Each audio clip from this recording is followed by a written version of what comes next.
То, что сейчас происходит, это событие нисколько не менее тяжелое, губительное и необратимое по последствиям, чем то, что произошло в 17 году в России. Я никогда не мог даже представить себе, что государство может допустить вот переход через границы всякой вообще корректности, всякого вообще уважения к народу, всякого уважения к противнику. Чтобы такое количество злобы исходило из вот государственного, там, скажем, телевидения. Злобы просто, не просто пропаганда, да, а злобы. Я никогда не видел такой. Никогда. И у вас нет никакого права останавливать развитие в этой стране. И никакого права накидывать удавку на шею молодых людей. У вас нет этого права. Bonjour mes amis, c'est bien triste de devoir communiquer comme ça par vidéo-message.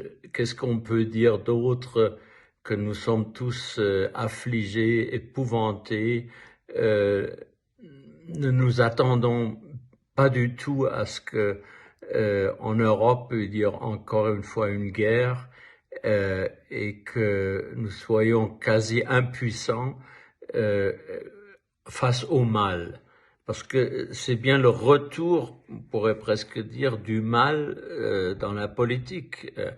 Il y a quelqu'un qui, visiblement, sans vraiment un but matériel pratique, il ne s'agit pas d'une conquête de ressources essentielles, c'est vraiment une volonté de destruction, d'anéantir un État, de le faire disparaître pour se le incorporer pour l'idée d'une grande Russie.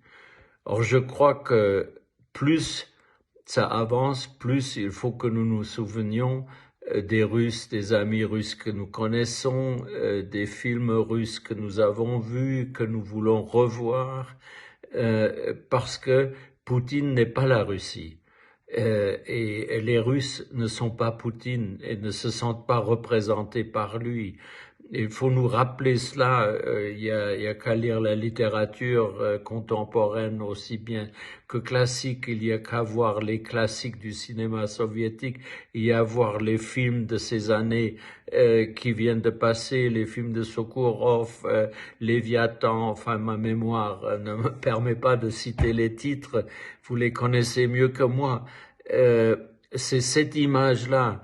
L'image d'une intelligence critique et cultivée, humaniste et humaine qui doit survivre. C'est ça la Russie que nous aimons et c'est la Russie qui va survivre absolument. Seulement, malheureusement, il risque d'y avoir encore beaucoup de destruction et de morts avant cela. Alors, dans notre impuissance, que pouvons-nous dire? C'est de nous faire Russes un petit peu pendant quelques heures, le temps de regarder un film. Bonjour, je m'appelle Dimitri Gloukovski, je suis écrivain journaliste russe et je voudrais utiliser cette occasion triste et dramatique pour vous adresser sur le thème de la guerre injuste, la guerre d'occupation et guerre fraternicide qui est en train de se dérouler en Ukraine. Je voudrais juste préciser que, à mon avis, c'est une guerre qui n'est pas menée par mon pays, la Russie, mais qui est menée par le régime et surtout par le président russe Vladimir Poutine. C'est sa guerre personnelle et c'est une guerre contre deux nations et contre deux peuples. Le peuple de l'Ukraine se bat pour leur liberté et pour l'intégrité de leur pays, se bat pour leur vie, tandis que le deuxième front, c'est la guerre que M. Poutine mène contre le peuple russe, contre la Russie et son futur, en transformant la Russie en une dictature, en régime totalitaire, qui n'a pas de liberté, qui n'a pas de droits de l'homme, ni de droits quelconques, qui supprime la possibilité même d'avoir un futur pour tous les gens qui habitent maintenant dans notre pays. En les transformant par la propagande acharnée en soit en idiot, soit en conformiste, en voulant rouler, régner une nation des esclaves, qu'à ma conviction, je suis vraiment convaincu que les Russes ne le sont. Nous ne sommes pas ni idiots, ni esclaves. Et notre futur est dans nos propres mains. Nous devons quand même faire tout possible, chacun tout ce qu'il peut, pour résister cette guerre, pour ne pas permettre au régime ni nous en rendre complices de ces crimes de guerre qui sont en train de se dérouler déjà et qui vont devenir encore plus graves, ni de nous recruter, ni de se justifier en notre nom de ce qui se passe en Ukraine maintenant. C'est pas notre guerre, nous devons le dire très précisément, très ouvertement. Oui, on y est responsable d'une façon parce qu'on a permis de M. Poutine parvenir au pouvoir, usurper le pouvoir et nous traiter comme ses sujets, voire ses esclaves. Mais maintenant, c'est le moment, en présentant les excuses au peuple ukrainien pour les actions du régime, quand même de ne pas se couvrir de culpabilité, mais de faire tout ce qui est possible pour sauver le peuple ukrainien et pour nous sauver de la dictature qui nous paraît maintenant imminente. Bon courage. Mon ami Marc Ruscar m'a passé un coffret dont j'avais terriblement envie et qui est difficile à trouver, de films de Gleb Panfilov. C'était quelque chose qu'on a infiniment aimé dans les années 70-80. Et je pense à tout cet amour du cinéma, d'abord soviétique, ensuite russe, qui a tellement compté dans nos vies. Je me dis que ça peut pas disparaître, que l'horreur que nous inspire aujourd'hui le régime russe, le régime de Vladimir Poutine, l'invasion de l'Ukraine, ça n'empêche pas qu'on puisse continuer à aimer, pas seulement les films qu'on a aimés, mais les films de cinéastes russes qui se font aujourd'hui. Alors les cinéastes russes, de toute manière, ils vont avoir le plus grand mal à continuer à faire des films en Russie et ne pas souhaiter le faire. Ils vont de toute manière, ou soit ils l'ont fait, soit ils vont se barrer. C'est-à-dire que les films russes, ça va de toute manière se passer dans des conditions totalement différentes. Maintenant, tout ce que je peux dire, tout ce qu'on peut dire, c'est que les artistes russes, les écrivains russes, les cinéastes russes ne sont pas nécessairement, ou la plupart du temps, complices de leur régime. Ils en souffrent, en pâtissent aussi. Leur vie est complètement pourrie. Et donc, je pense qu'on peut pas décider que on va plus voir de cinéma russe. Ou alors, si vous voulez, il y a une position extrême. C'était celle de Vladimir Yankelevitch, qui, après la guerre, a dit « Moi, plus jamais, alors que j'aimais passionnément la musique allemande, plus jamais je n'écouterai de musique allemande. » C'est, je dirais, dans la position où il était... Enfin, c'est un choix possible. Moi, c'est pas le choix que j'ai envie de faire. J'ai envie de continuer à aimer les films russes passés, présents et à venir. C'est un mauvais temps pour l'art, surtout pour l'art russe. Le mot même Russie a été compromis par le dictateur qui a déclenché cette guerre criminelle. Mais l'art russe, qui n'est pas sous le contrôle de l'État poutinien, s'élève contre la guerre et la dictature.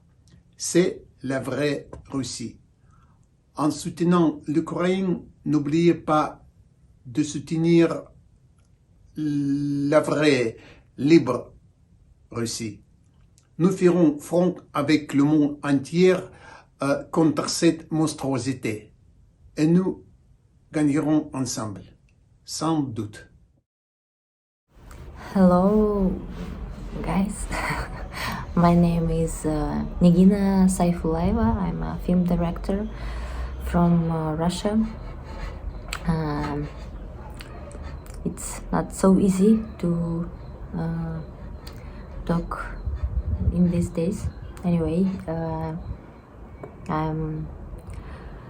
want to say my big respect to organizer of this festival, that you decided to show us our movies, that you still feel that the culture, it's sometimes could be separate from the strategy. The propaganda everywhere is very strong, and we had to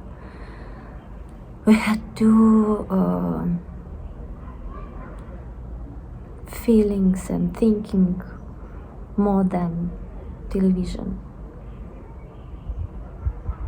Thank you. Bye. Je ne regardais pas être avec vous aujourd'hui, avec tous les artistes russes, qui je sais doivent être aussi très très très malheureux. Voilà.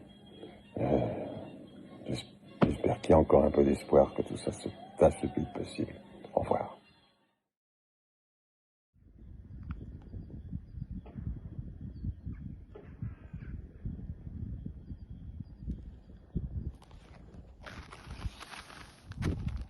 Hello, I'm Yuri Borisov. I'm in Russia now, and it's spring.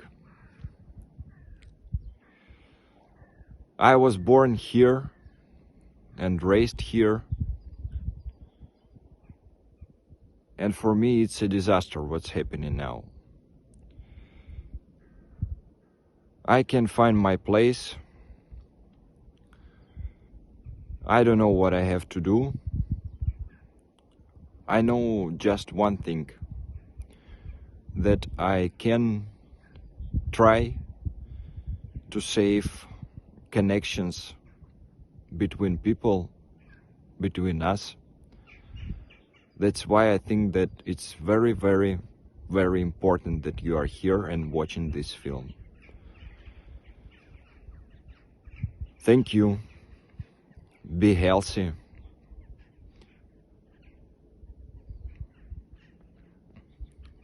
It's spring.